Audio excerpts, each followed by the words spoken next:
When I was preaching in Texas, I told the church about my trips I would make home from IBC. I would get off work late and I would make a trip home, and around 3 o'clock in the morning I would start falling asleep, so I had to come up with ways to keep myself awake. So I chewed ice, I ate food, and after gaining about 100 pounds, I decided that was not a good idea. So I opened the windows, played freeze out. I tried slapping myself upside the head, but all of a sudden Psalms 34:1 hit me, and it said, I will bless the Lord at all times. His praise shall continually be in my mouth. So there I was driving down 65, headed home, and I'd be having a good old worship service in my car. And you know what? The Holy Ghost moved in there. Who would have thunk it? The Holy Ghost moving in my car, going down 65. Well, you know what? He never said in the Bible it had to be a Sunday night. He never said it had to be a Friday night.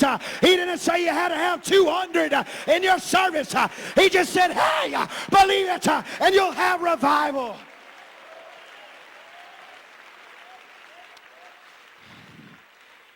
Man, I was crazy.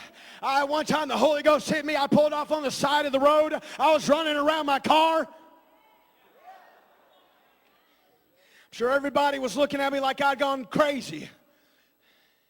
But I was telling this church that in Texas, and the Spanish pastor came up to me and he said, Brother Michael, I'm going to try that on my way home tonight.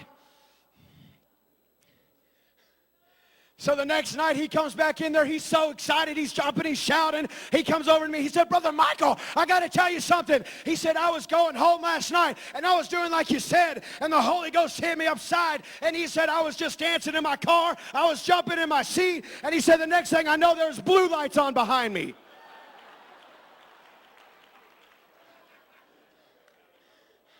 I said, well, you got to watch it, man. I can't.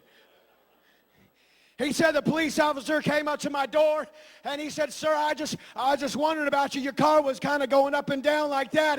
I was a little worried about you. And he said, police officer, he said, I just got out of a service, the Holy Ghost moving in there. I was just excited having church on the way home.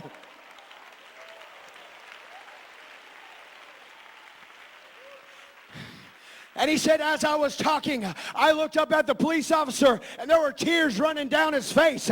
He said, I looked at him and said, do you mind if I pray for you? He said, no, pray for me. He said, I got out of my car. He said, I wasn't brave enough to lay my hand on his head, but I put it on his shoulder. He said, I started praying, and the next thing I know, he was speaking with another tongue.